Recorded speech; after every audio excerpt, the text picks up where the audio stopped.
By many requests from my dear subscribers, this video will be about me sharing a wealth of knowledge on how to hit the best backhand possible. And yeah, this has been probably one of the most requested videos for years at this point, and I didn't really want to do that. But today, let's see, I'm gonna be dedicated to provide you with all the knowledge I have about how to hit the best backhand that you can possibly hit. And before I start, this video will actually be somewhat broad so that I can cover everyone from beginners to maybe high school players trying to play college.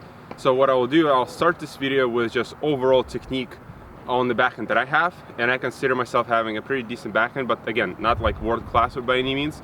But I think it will be interesting perspective for people to see, okay, what kind of, like, you know, real people, what kind of backhands do they have, and what kind of backhands are they being successful with.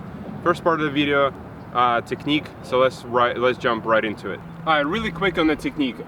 So first of all, this is something you can also take home to work on with your coach, or maybe by yourself. But really, the coach will be best in order to implement some of these advices into the real life.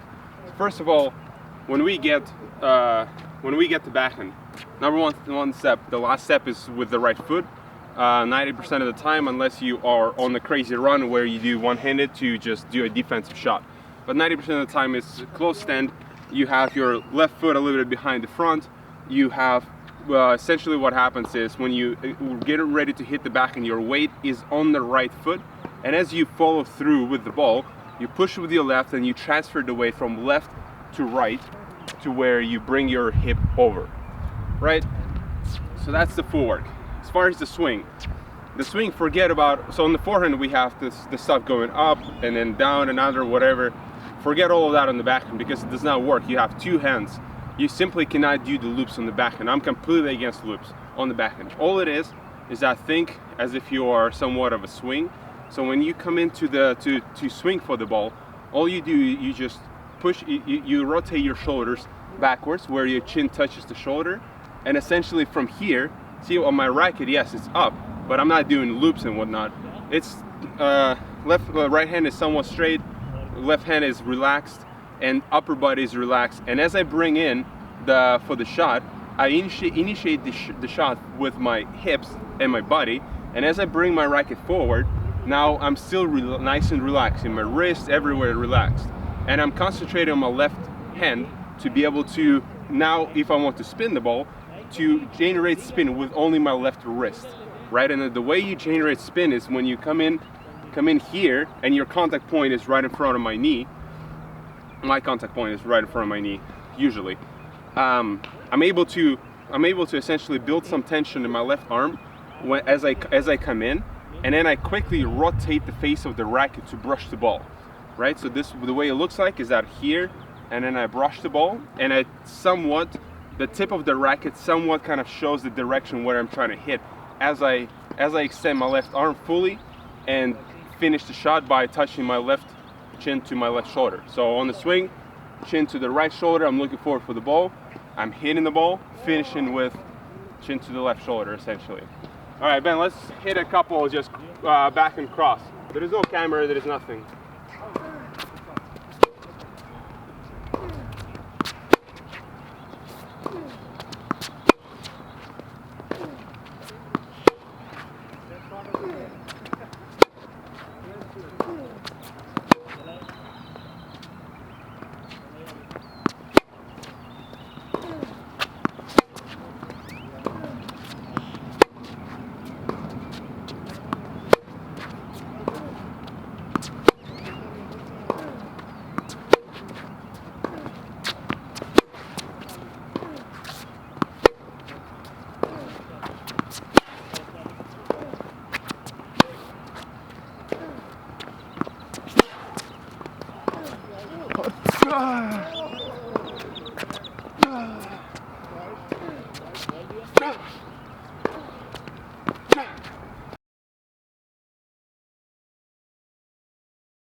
Ah.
Ah, sorry.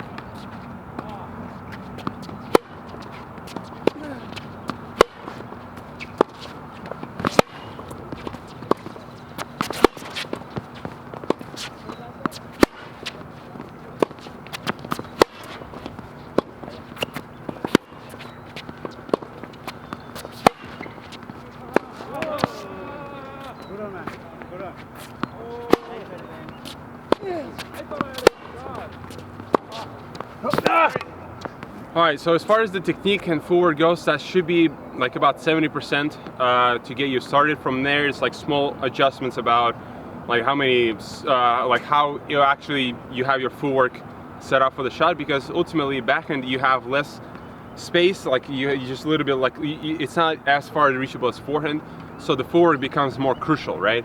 So like I didn't tell you things about footwork such as like I don't know, for example, on the backhand, when you start going for the ball, you initiate with your right foot, and then you make, so you always initiate with the right foot when you go left, and with the left foot when you go right. So like those small things, right? So for the next phase, what I want to do is tell you how to make it a weapon. But when I say make it a weapon, it doesn't mean that you have to be hitting flat shots down the line off of every single ball, right? What I'm gonna try to kind of teach you is, and through the game that we're about to play, the game we're about to play is we're gonna play back and cross until someone switches the direction, and then the point starts. Okay, so that's a great drill to build your kind of mentality about it. So the mentality that I'm going with into this drill is, what I'll be looking for is either I'm pushing my partner Ben towards where at least one of his feet is in the alley. That's when I can open up the court and switch the direction. And the second thing is I'm looking for the ball that is a little bit shorter, not like flat and deep, like a little bit shorter, a little bit bouncier. That way I can step into the ball, set my feet up, and switch the direction, and then take the control of the point that way. And to not let him switch the direction first, I'm gonna try to hit the backhand as deep as I can.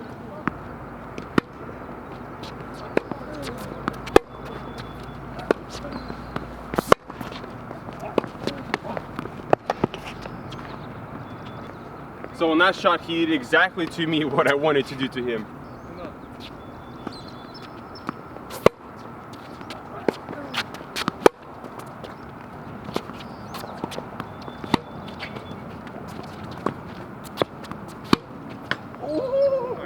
What am I doing?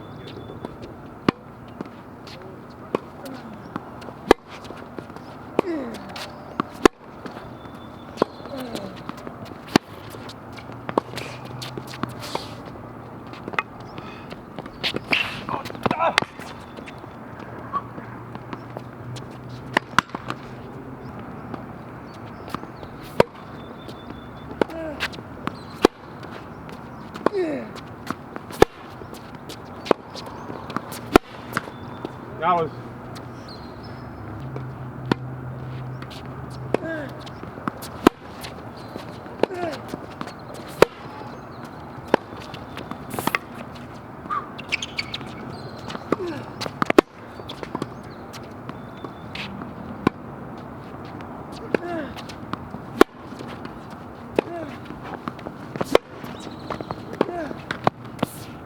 he's doing really good shots where he pushed me off the court. I'm trying to do the same, but I'm not as successful yet.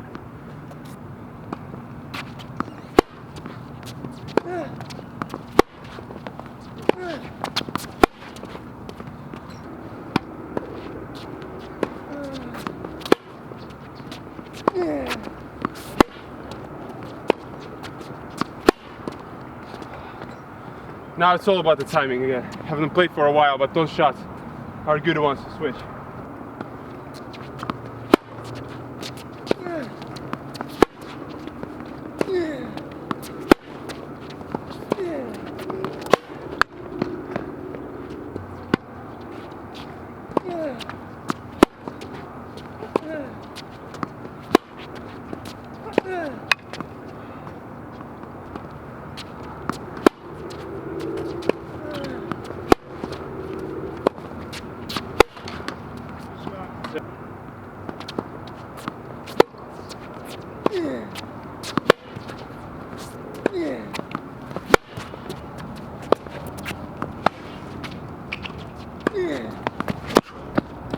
That was wide.